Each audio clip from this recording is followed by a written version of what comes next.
guys, magandang araw. Subukan natin na mag-elbow guys. Kung marunong pa ba tayo gumawa ng elbow gamit yung heat gun. Ito yung heat gun guys ha. Oh. Ngayon ito. Oh. Yan. Yan. Subukan natin yung PVC nandito. Tada! Try natin kung magaling pa ba tayo nito. Matagal na rin akong hindi nagagamit nito guys. Puro na lang computer at saka pulpit at saka cellphone. Yan na lang. Tagal minute guys. Tagal. Ito lang yun guys. Pabalik-balik mo lang guys. Oh. Tapos yung tubo, ikot-ikotin mo rin guys. Pwede mo rin ganun. Ito mag-start ko lang yun guys. Tagal. Tagal naman po.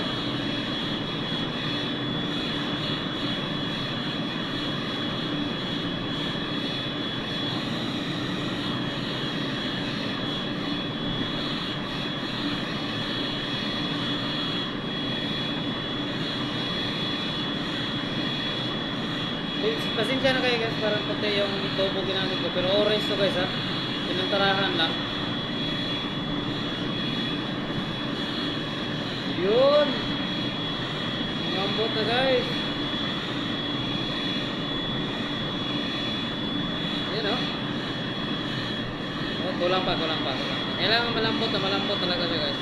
Para maganda yung paggabain mo ng elbow.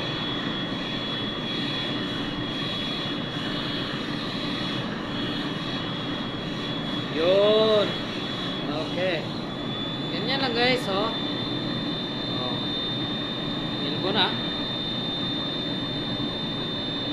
Patay natin to. Tapos ikuan mo guys. Kailangan naka-gloves talaga guys ha. Hindi lang ako naka-gloves ngayon guys kasi pumunta lang ako dito. Nakita ko guys, sinubukan kong gumawa ng elbow. Yan. Pero dapat talaga naka-gloves kayo guys ha. Mainit kasi. Ayan. May basahan dito. Ayan na guys. Yan, nakagawa na tayo ng elbow. Kaso long elbow to guys. Long elbow to ha. Pwede rin tayo makagawa nito ng short elbow. Ayan guys ha. Tapos dito, pwede mo rin ito gawin ng hub. So, lagyan mo ng hub dito para yung sunod na tubo isampak na dito or yung may hub na para diretso. Okay guys, maraming salamat guys. Yung long elbow.